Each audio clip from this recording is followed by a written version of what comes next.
Good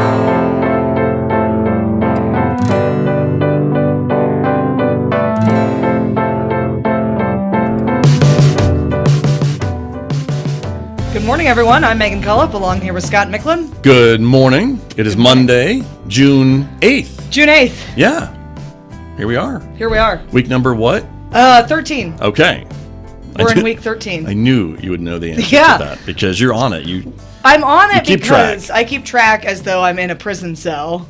Yes. Like a scene from I've Shawshank seen your or office. something. I know. I've seen your office. But also I can't tell if it's blood or a red marker that you write on the walls with, but okay. Red rum. Yeah, I don't know. I am losing my mind, much like the writer in The Shining. This is why I'm not working on my novel like Shakespeare did with King Lear, right? We've visited that a couple times. We did. Yeah, no, I know because of Radio Free Saturday Morning. We've been doing quarantine volumes. You have been keeping track of that for your weekly show. Mm-hmm. That's true, on Saturdays. We just finished volume 12. Okay. So, and so now you've got a lot of, I don't even know what you got planned for week 13. I don't know either. Okay. You're waiting to get inspired this week. Yeah, I might switch to employment and issues pertaining to work. Since people are slowly going back to work. We are. That's true. And we are focusing this week a little bit on businesses that are reopening.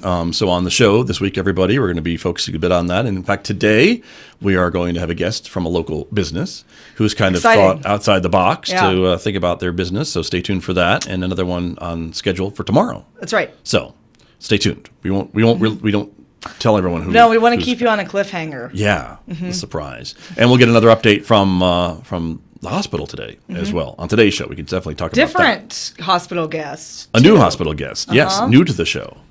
So new to the show. Stay tuned to that. Future friend of the show. Perhaps. We'll have to see. Yes. But anyways, so that's where we are. If you look at numbers today. Yeah, let's look at numbers. And website, again, if we go to ksje.com, everybody, and we are compiling all the local COVID stories that we get.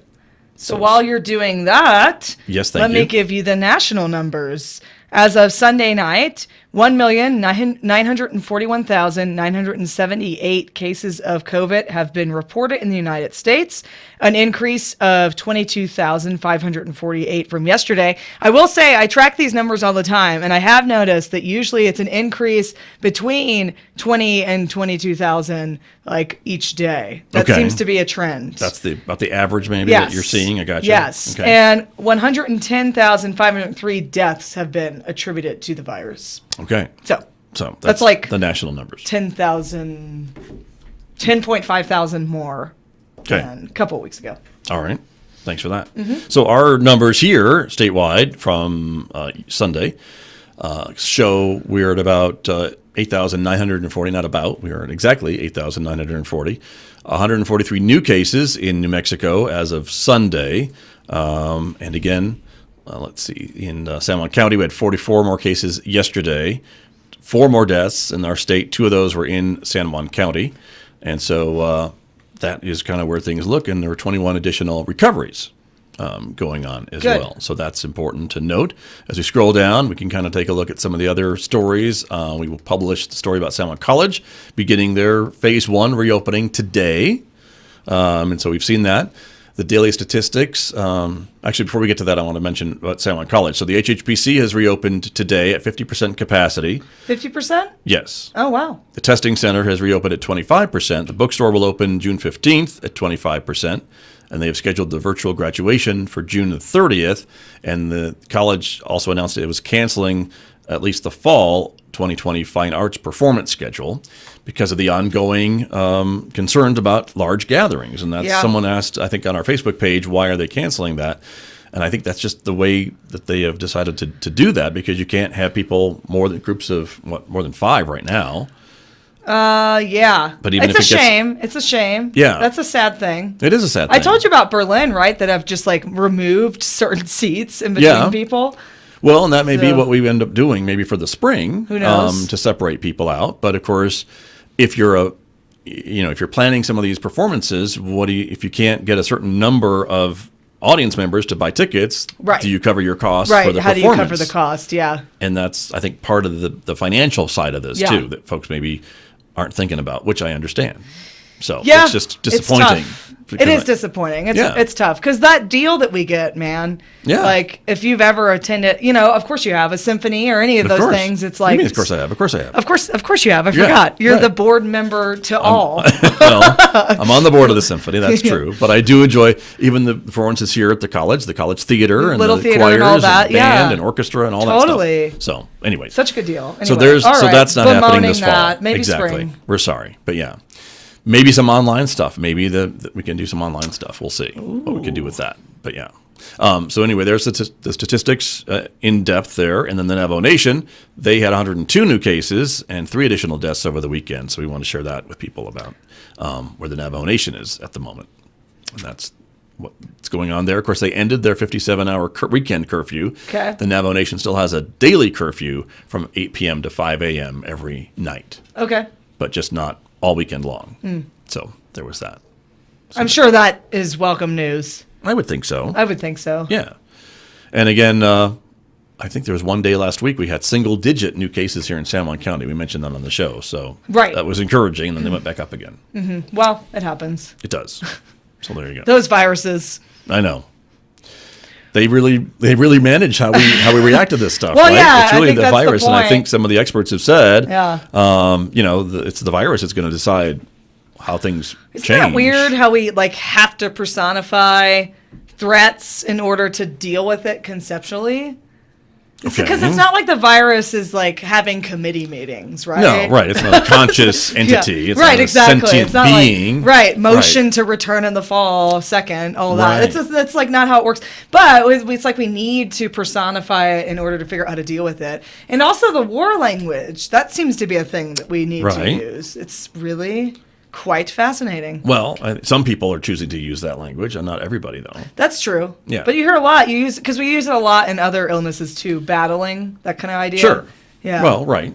And for people that are battling illnesses too, we talk about that. They're fighting cancer or whatever it is that they're battling. Or, right. Yeah, that and type I'm not of thing. sure what word I would use to replace it. I've just been noticed. I'm a language obsessive type. Aficionado. Is it an aficionado? That too. As I mangle your example. Yeah. But, I love that kind of stuff. It's like the physically distancing quietly thing. Yeah. Oh, my goodness. Yeah. Yeah. So, and, you like languages. I love languages, and I love, I'm the poet and all of that jazz. But I've been thinking a lot about the same thing when it comes to surveillance. Yeah, the surveillance that's being discussed about how, we have this contract tracing, so we're surveying who got what and all that stuff. And I was talking to a friend about that yesterday, about how the term surveillance, probably not the wisest term to use. It's got such a heavy connotation of negative. Mm-hmm, yeah. Big brother. Right. Anyway. But language. But they do want to know, right? If so, for example, if you became positive with COVID, or I did, right? They'd want to know who we came in contact with, where we've gone the last, 14 days or 14 whatever, days, 2 right? weeks, so that would be kind of what that's what they're aiming for. They would want to try to find out. Yeah, that's what they're aiming for. Interesting. We have a caller. We have a guest. Good. On the phone. So should we go to the phones? Yeah. Okay. Let me get it punched up here and see what we can do. Good morning. You're on KSJE. Hi, this is Dr. Jason Lucas. Dr. Medical Center. Yes, Dr. Lucas. We're glad to hear your voice and have you join us this morning on the program. Megan Cullip is here with me, and Dr. Lucas is the Chief of Staff, right, at the San Juan Regional Medical Center. And so thank you for calling in this morning. And talk to me a little bit about how long you've been Chief of Staff over there, Dr. Lucas.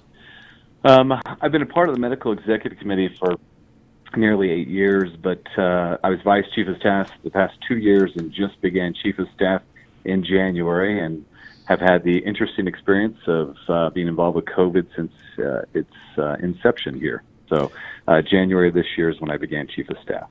Got you. Okay, very good. That's a deep end, Chief of Staff. Yeah. Welcome to Chief of Staff. Virulent pandemic. Dealing with this. Yeah, exactly. Yeah.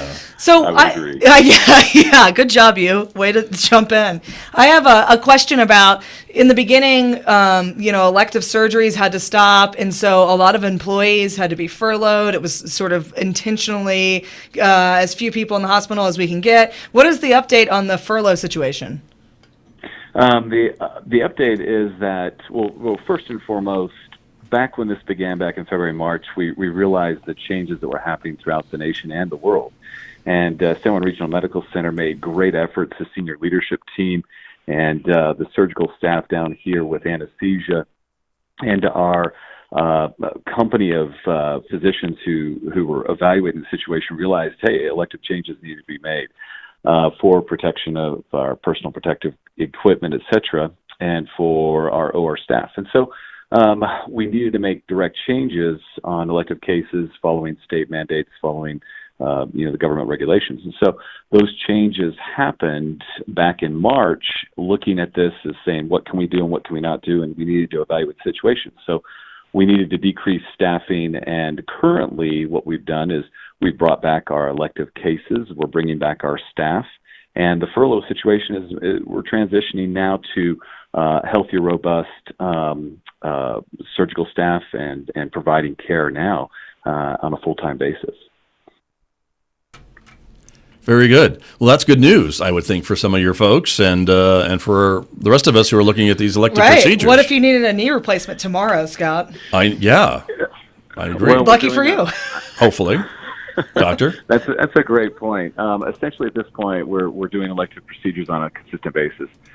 For example, today I have 2 total knees and 2 total hips that I'm in the process of doing.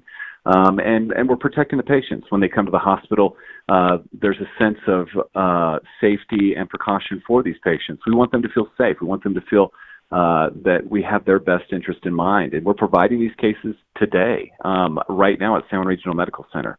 And when patients come here, they'll notice that our staff is masked. We're doing the appropriate hand washing, the social distancing, following all government regulations. But I would have faith in the system. I mean, our surgical staff down here is outstanding. Our anesthesia teams, our medical staff has done an outstanding job here at San Juan Regional Medical Center to provide the safe care for these patients. And it's been the turnaround now and returning back to elective total knees and total hips is happening. And we want patients to feel that they're safe to have them done because we're doing them now. Very good.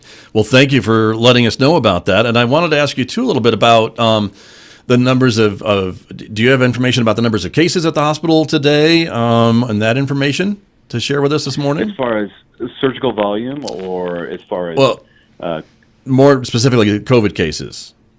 I'm not privy to that information at this time. Gotcha. I know that last week we were looking at a significant decrease across San Juan County. Yes. But essentially in the hospital, we have the bed availability for the COVID patients that are necessary. The 4th and the 5th floor are designated for those areas, but the 2nd and 3rd floor are non-COVID and have not been used for COVID patients. And the plan is to keep those surgical floors and that medical floor area open for those patients who have no COVID needs but have elective needs. The aspect also, Scott and Megan, is to make sure that the patients feel safe when they come here, but they need their medical care. For those patients that have been in pain, those patients who have not sought out care the past few months because of concerns over COVID, have faith in the system. Don't have fear. Come and be seen. Be seen by your primary care physician. Come to the hospital and be seen. We will provide this care in a safe manner, and we just want to make that known. But I hope that helps. It does. And I wanted to ask you, too, about the staff there at the hospital, Dr. Lucas. And I know they have been, coming to work, and this is kind of some of what they've signed up for, but maybe not all of them signed up for these threats from this pandemic and this infectious virus that's going around. And certainly we're all concerned for them and their well-being, and there was concerns about PPE. And I know that has, I think, been relieved because the hospital seems to have plenty, at least at the moment, of personal protective equipment. But can you give us an idea of how the staff is doing with this ongoing pandemic? Are they able to be okay and take breaks and those types of things and get the protection that they need to do their jobs well and safely?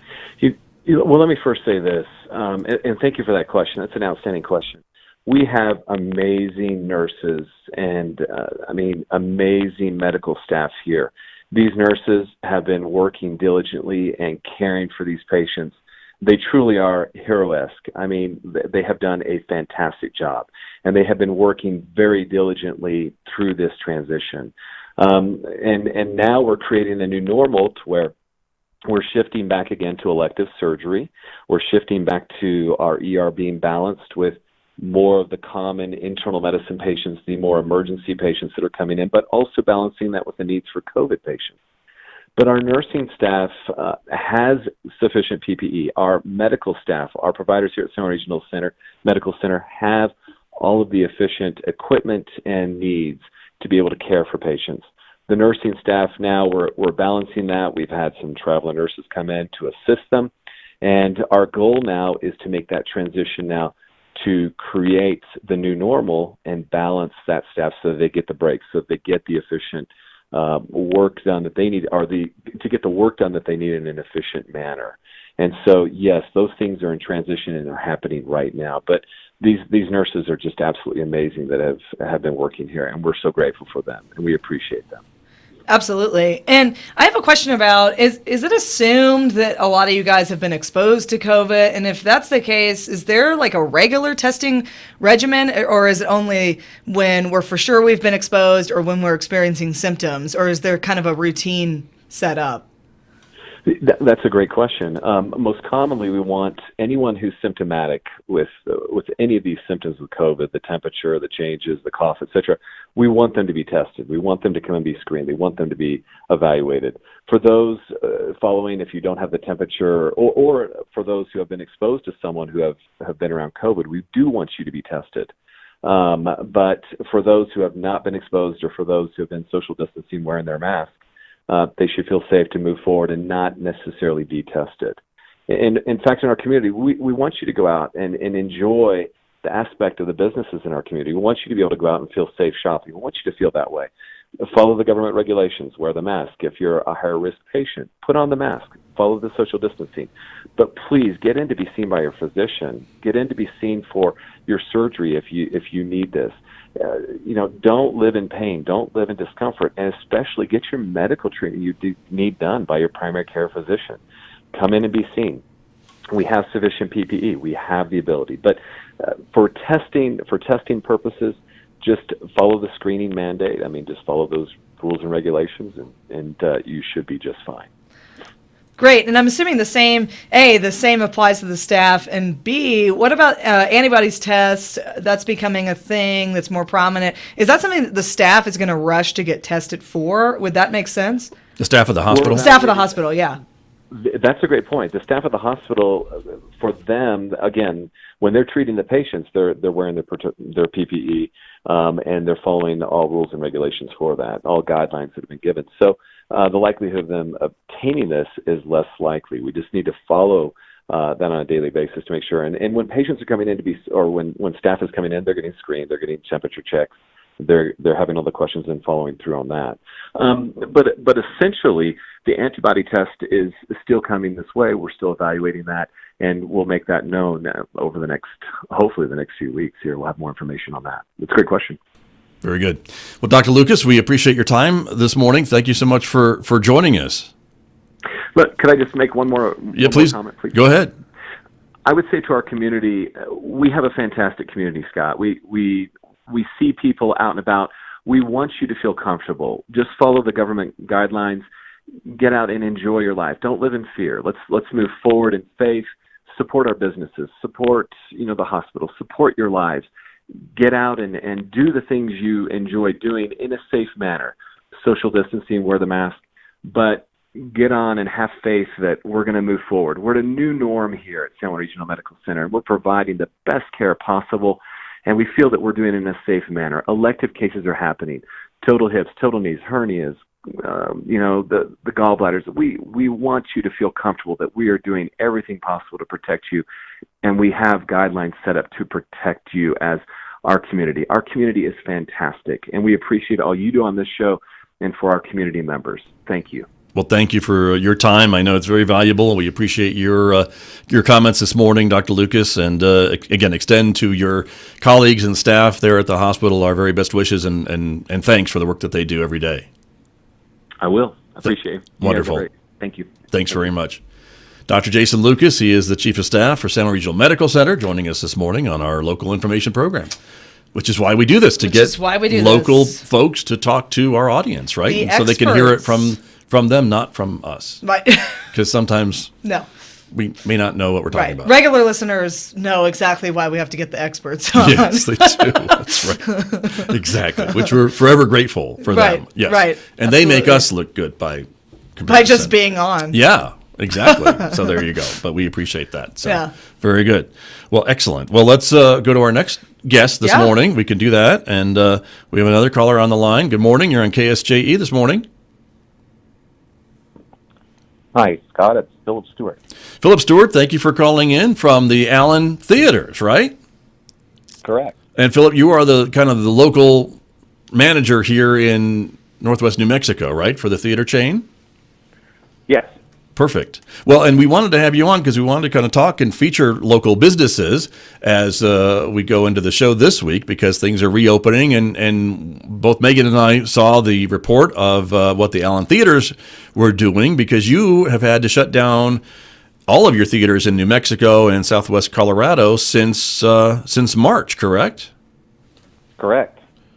And so that was part of the stay-at-home orders and all of that. And so you came up with an idea to be able to reopen in some capacity, and that was to bring back the drive-in theater. So exciting. Which we haven't had here in, 60 years? I don't know. Before my time. A long time. Yeah.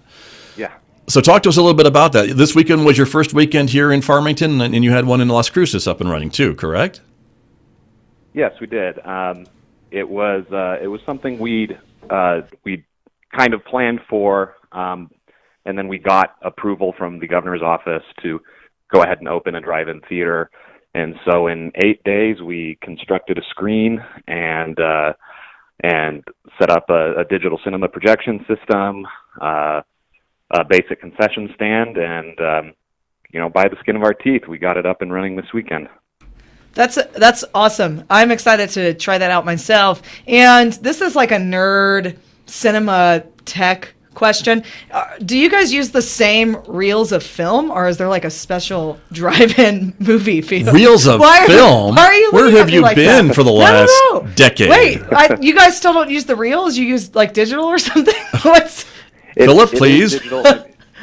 Typically, cinema, back in 2007, we converted to all digital cinema. And what it is typically there's a server mounted to a large projector, a digital cinema projector. And so this projector is capable of a 3,000 watt, brightness. A 3,000 watt bulb creates a very bright, vivid image. And then we play our content digitally. It's typically delivered via satellite, but of course for this setup, we're using more traditional media, either a computer's running it or a Blu-ray. But in the general cinema sense, yes, it's large content packages are delivered via satellite, and that's how we play them. There you go. Megan, did you learn something, I hope? Yeah. Oh, my goodness. We were joking around. I was like, oh, are they in color too, Philip? Yes, they are. Anywho, this is, again, kudos to Allen Theaters. Again, a local company that has been doing movie theaters and movies in New Mexico for 100 years, I would say, probably the Allen family. But it's amazing. And so how do things go this weekend, I guess, is my next question. So you have this set up at McGee Park, and the first drive-in shows were held beginning on Friday. And so how do things go? Well, unfortunately, Friday, a technical issue, being the logic card on my computer, failed and left us dead in the water. So that was a big disappointment for us on Friday. However, a number of people stepped in to help out, and Saturday went very well, as well as Sunday. So it was very unfortunate to lose that show on Friday. Okay. But things are up and running. It's been 20 years since we've operated a drive-in in town, and we're kind of learning as we go now. Okay. And so you're going to be doing this every evening? Is that the plan, or just on the weekends? Help us with the schedule.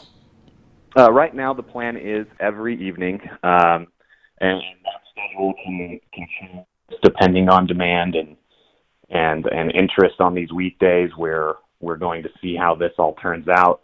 But right now we are running shows. We have scheduled shows through Wednesday. Great. And so gates open at what time? Show starts at what time? Is there a max capacity? The gates open at 7:30 daily, and it is a first come, first serve. The lines do start pretty early on the busier nights, Fridays and Saturday nights. There is definitely more interest than our lot can handle. We can park about 125 cars, giving proper spacing so one can have some space around them, and two, everyone can see the screen.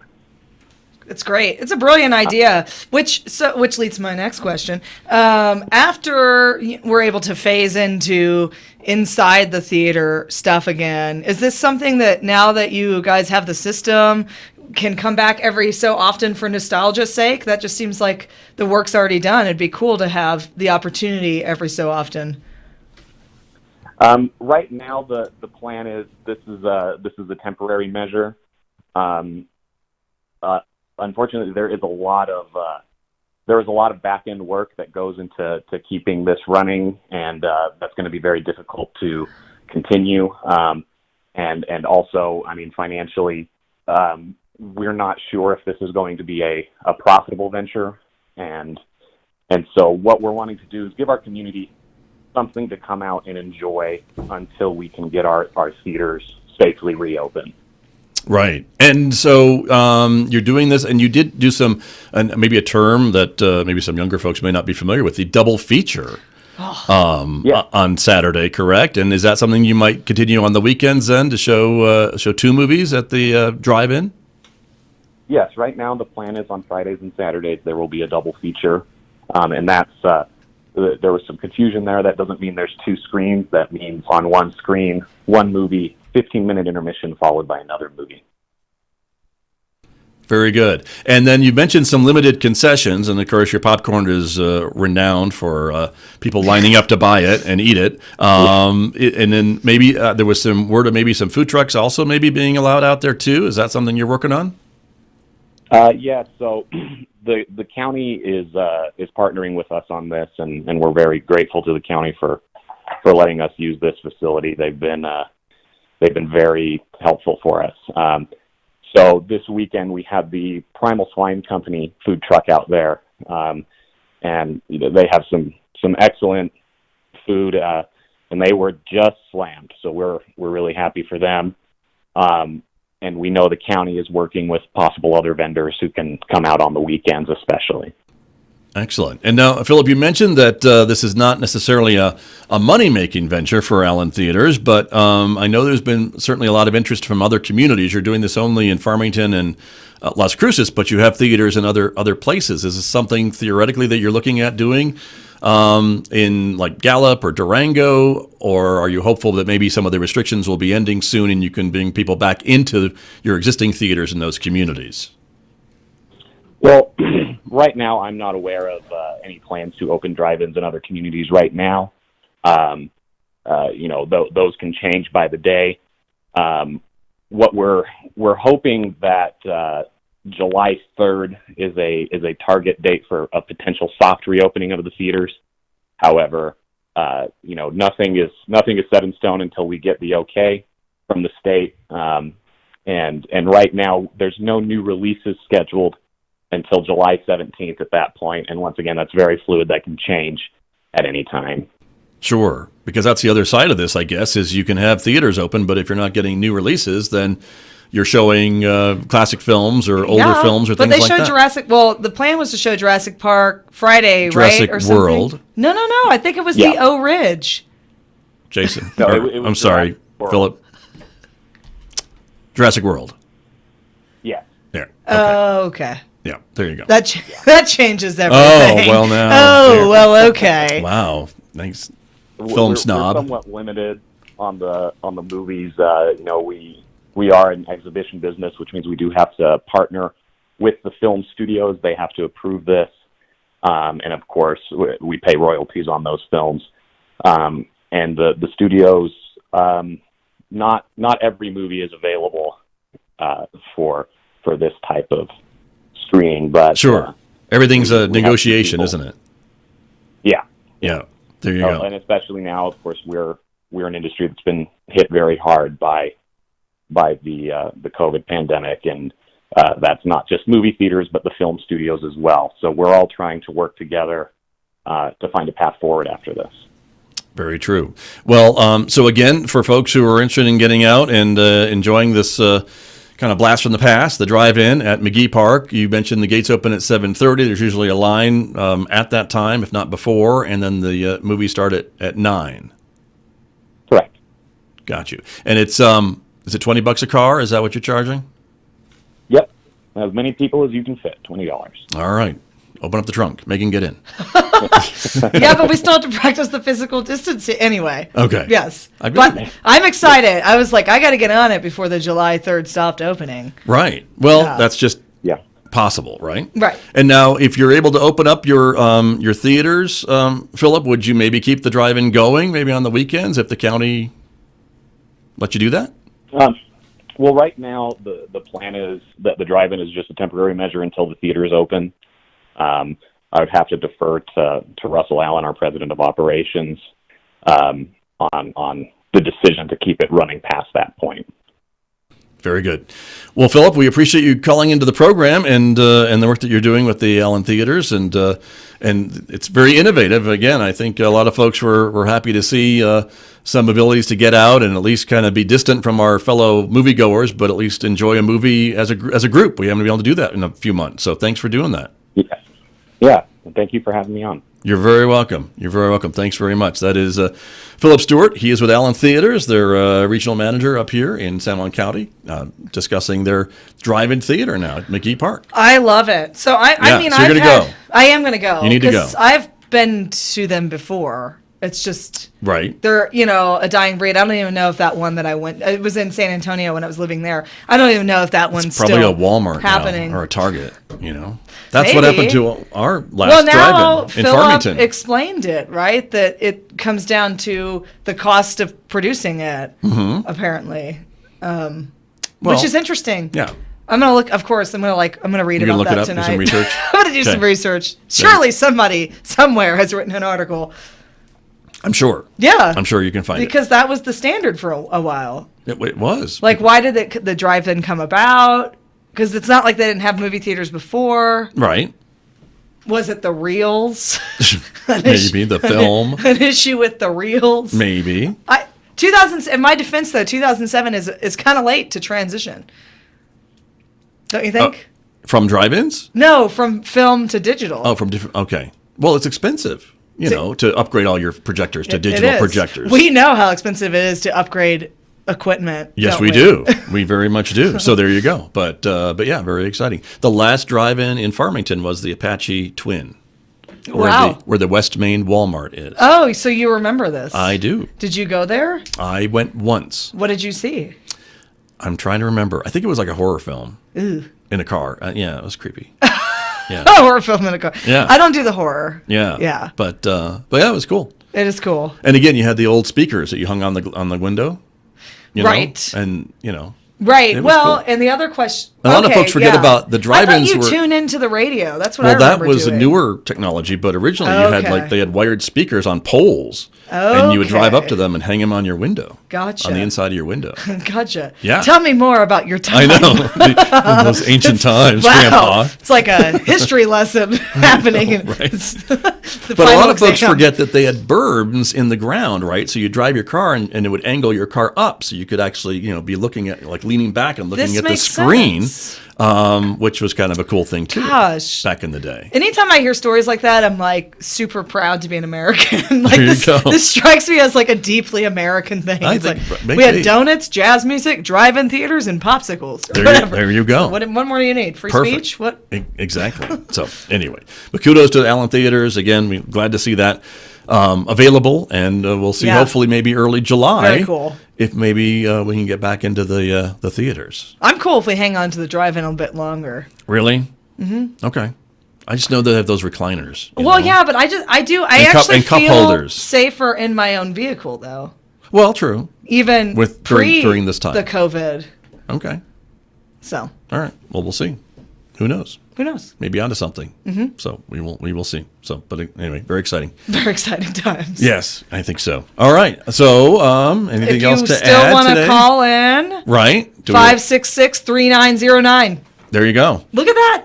Exactly. I memorized it this weekend. You did. After 12 weeks. Proud of you. I know. Very proud of you. Folks want to call in with a quick comment, maybe a drive-in I was memory going to of say, their own. let's hear the drive-in you know? memories. Let's do it. We could fill some time with that, but if not, we will wrap up the show and be back tomorrow, of course. And tomorrow, again, we're talking to another local business. Excited about that. So That was switched. That was moved to Wednesday, but we are talking local charity. charity. Gotcha. I thought the business was on Wednesday, moved now to Tuesday. We'll check our notes. We're gonna have a meeting about. We'll check that with the committee. We're gonna have a meeting about right that. after this. The booking. The committee. Yeah. The bookers. Yeah. Yeah. They need but to- either way, we will be. I know for sure talking charity tomorrow. Talking charity, which is Yeah. great. So we appreciate that. So that's always good. So Okay. very good. All right.